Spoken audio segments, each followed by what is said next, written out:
خوش آمدید۔ آج ہم ایک ایسے سوال پر بات کرنے والے ہیں جس کا سامنا شاید ہر معاشرے کو کبھی نہ کبھی کرنا پڑتا ہے۔ وہ سوال ہے نظریاتی تقسیم کا، جب ایک لکیر کھنچ جاتی ہے اور معاشرہ دو حصوں میں بٹ جاتا ہے تو کچھ معاشرے تو ٹوٹ جاتے ہیں، بکھر جاتے ہیں، لیکن کچھ بچ نکلتے ہیں۔ آخر وہ ایسا کیا کرتے ہیں؟ آج ہم اسی سوال کا جواب تین بالکل مختلف جگہوں سے تلاش کرنے کی کوشش کریں گے۔ ایک قدیم مذہبی متن، جدید سماجی نفسیات اور تاریخ کا ایک بہت اہم موڑ۔ جی، اور یہ دیکھنا بڑا دلچسپ ہوگا کہ ان تینوں میں جو بظاہر ایک دوسرے سے بالکل مختلف ہیں، کیا کوئی مشترکہ حکمت پوشیدہ ہے؟ بالکل۔ تو ہمارا پہلا ماخذ قرآن مجید کی سورۃ الاعراف یعنی 7ویں سورت کی آیت نمبر 87 ہے۔ میں اس کی تلاوت کرتی ہوں۔ وَإِن كَانَ طَائِفَةٌ مِّنكُمْ آمَنُوا بِالَّذِي أُرْسِلْتُ بِهِ وَطَائِفَةٌ لَّمْ يُؤْمِنُوا فَاصْبِرُوا حَتَّى يَحْكُمَ اللَّهُ بَيْنَنَا وَهُوَ خَيْرُ الْحَاكِمِينَ، یعنی اور اگر تم میں سے ایک گروہ اس پر ایمان لایا ہے جو مجھے دے کر بھیجا گیا ہے اور دوسرا گروہ ایمان نہیں لایا، تو صبر کرو یہاں تک کہ اللہ ہمارے درمیان فیصلہ کر دے، اور وہ بہترین فیصلہ کرنے والا ہے۔ چلیں اس کی تہوں کو ذرا کھولتے ہیں۔ اچھا، تو پہلی ہی نظر میں ایک معاشرہ ہے جو دو گروہوں میں بٹا ہوا ہے، ایک ماننے والا، ایک نہ ماننے والا۔ لیکن جو بات مجھے تھوڑی حیران کرتی ہے وہ یہ ہے کہ اس تقسیم کے فوراً بعد لڑنے یا بحث کرنے کا نہیں بلکہ صبر کا حکم دیا جا رہا ہے۔ ایسا کیوں؟ عام طور پر تو یہی سمجھا جاتا ہے کہ جب کوئی حق پر ہو تو اسے فوراً کچھ کرنا چاہیے، یہاں انتظار کا کیوں کہا جا رہا ہے؟ دیکھیں، یہ ایک بہت ہی اہم سوال ہے، کیونکہ یہاں صبر کا مطلب وہ نہیں جو ہم عام زبان میں لیتے ہیں۔ مطلب یہ صرف چپ کر کے بیٹھ جانا نہیں ہے۔ آپ یوں سمجھے کہ جیسے ایک میراتھن کا رنر ہوتا ہے، وہ اپنے رفتار برقرار رکھتا ہے، اسے پتہ ہے کہ ریس ایک دم سے نہیں جیتی جائے گی۔ تو یہ ایک فعال، ایک اسٹریٹجک قسم کی برداشت ہے۔ جب معاشرے میں نظریاتی تقسیم اتنی گہری ہو، خاص طور پر عقیدے جیسے بنیادی معاملے پر، تو کوئی بھی فوری کارروائی آگ کو مزید بھڑکا سکتی ہے۔ تو یہ آیت کہہ رہی ہے کہ جب ایک گروہ پیغام قبول کر لے اور دوسرا نہ کرے تو پہلا رد عمل غصہ یا مایوسی نہیں ہونا چاہیے۔ تو یہ ایک قسم کی ڈی ایسکیلیشن حکمت عملی ہے، مطلب حالات کو مزید بگڑنے سے روکنے کا ایک طریقہ۔ ہاں بالکل، یہ ڈی ایسکیلیشن بھی ہے اور اپنے اصولوں پر قائم رہنے کا ایک مضبوط طریقہ بھی۔ فصبرو یعنی پس صبر کرو کا مطلب ہے کہ اپنے عقیدے پر ڈٹے رہو لیکن نتیجے کے لیے جلد بازی مت کرو۔ یہ اس حقیقت کو ماننا ہے کہ دلوں کو بدلنا یا نظریات کو تبدیل کرنا یہ کوئی سوئچ آن یا آف کرنے جیسا کام تو ہے نہیں، ہے نا؟ اس کے لیے وقت چاہیے، ثابت قدمی چاہیے اور ایک ایسا ماحول چاہیے جہاں دلیل کو پھلنے پھولنے کا موقع ملے۔ تو یہ صبر ایک خالی انتظار نہیں بلکہ ایک طویل مدتی حکمت عملی ہے۔ یہ بہت دلچسپ ہے۔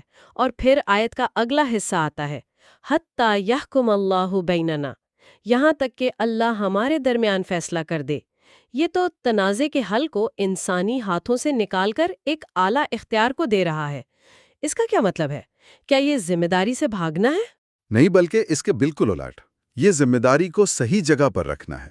دیکھیں، یہ اصول معاشرتی ہم آہنگی کے لیے بنیاد بن جاتا ہے۔ جب انسان یہ مان لیتا ہے کہ حتمی اور کامل انصاف اس کے ہاتھ میں نہیں ہے بلکہ ایک بالا تر ہستی کے پاس ہے، تو اس میں تکبر نہیں آتا، عاجزی آتی ہے۔ وہ خود کو دوسروں کا جج اور ذلات نہیں بناتا۔ یہ تصور مومنوں کو اس بوجھ سے آزاد کرتا ہے کہ انہیں ابھی اسی وقت ہر اختلاف کو ختم کرنا ہے۔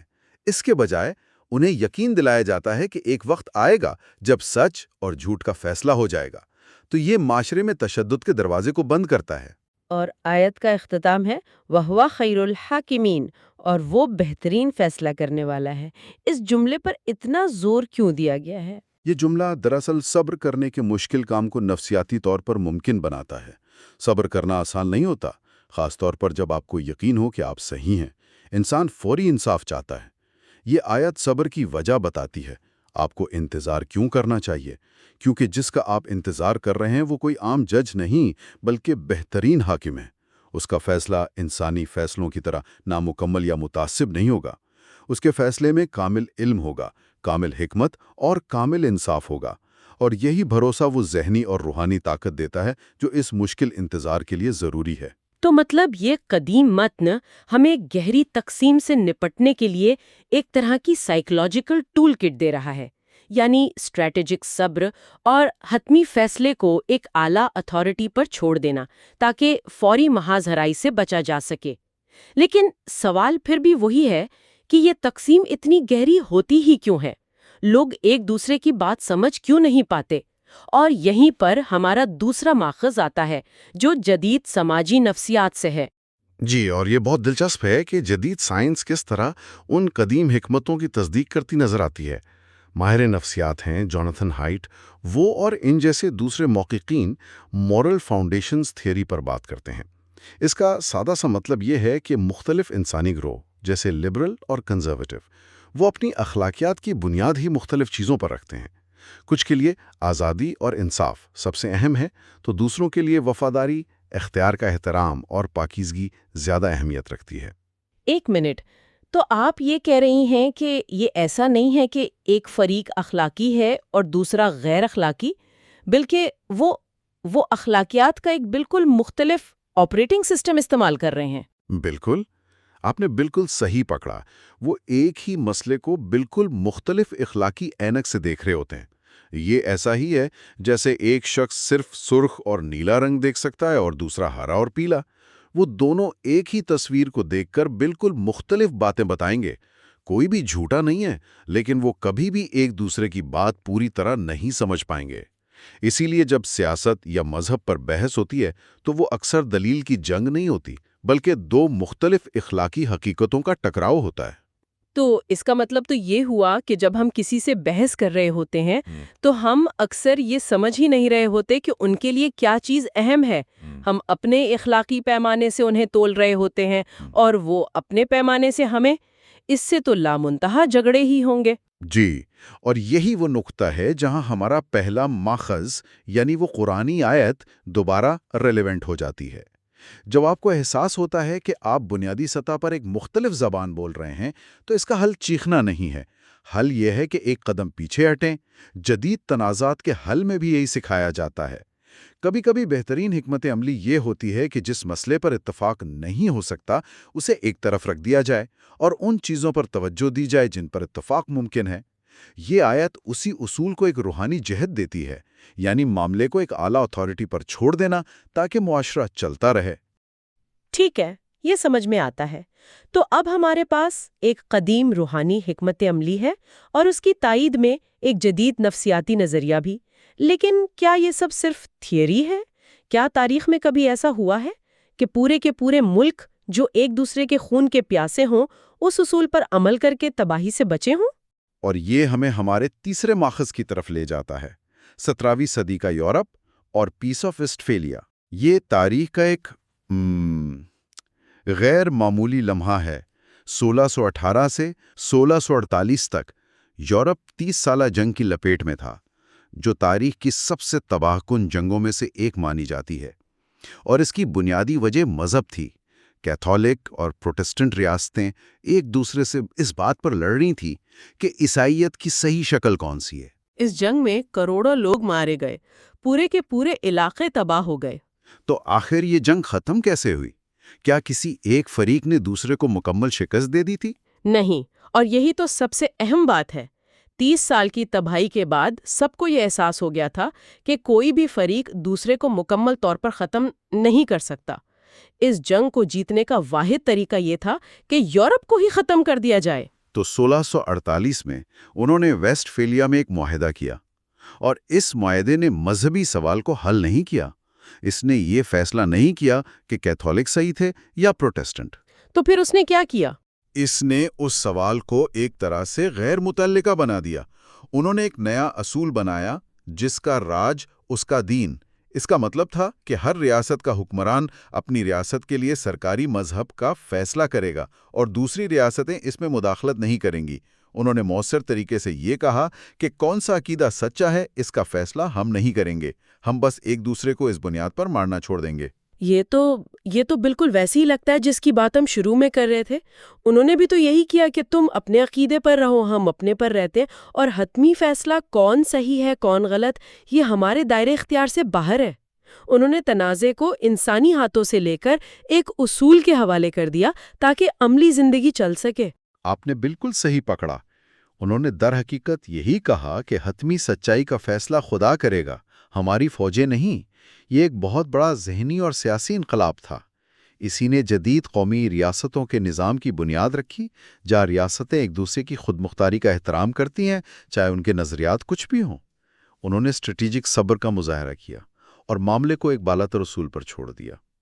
قیمت بہت زیادہ تھی، کروڑوں جانیں، لیکن انہوں نے یہ سبق سیکھ لیا. تو اس ساری گفتگو کا نچوڑ کیا ہے؟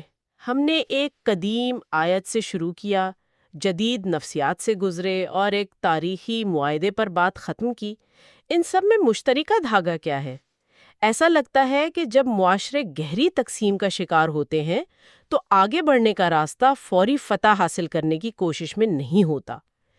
چاہے وہ قرآن کی آیت ہو جو صبر اور اللہ کے فیصلے کا انتظار کرنے کو کہتی ہے، یا ماہرین نفسیات جو مختلف اخلاقی حقیقتوں کو تسلیم کرنے کا مشورہ دیتے ہیں، یا ویسٹ فیلیا کا معاہدہ، سب کا پیغام ایک ہی ہے: ایک ساتھ رہنے کے لیے کبھی کبھی آپ کو حتمی فیصلے کو مؤخر کرنا پڑتا ہے.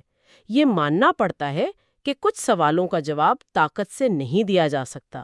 یہاں سب سے دلچسپ بات یہ ہے کہ یہ اصول تنازع کو انسانی فیصلے پر نہیں چھوڑتا. یہ ایک فریم ورک فراہم کرتا ہے جہاں مختلف عقائد کے حامل گروہ ایک دوسرے کے ساتھ رہ سکتے ہیں، اس یقین کے ساتھ کہ حتمی اور کامل انصاف ایک بالاتر ہستی یا اصول کے ہاتھ میں ہے. یہ تصور معاشرتی ہم آہنگی کے لیے بہت اہم ہے، کیونکہ یہ انسان کو دوسرے کے لیے منصف بننے کے تکبر سے بچاتا ہے.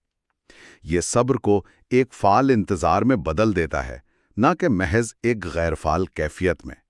یہ ایک طرح سے یہ کہنے کے برابر ہے کہ ٹھیک ہے، ہم اس پر متفق نہیں ہو سکتے، لیکن ہم ایک دوسرے کو مارے بغیر زندہ رہنے پر متفق ہو سکتے ہیں. اور یہ ہمیں ایک آخری سوچ کی طرف لاتا ہے.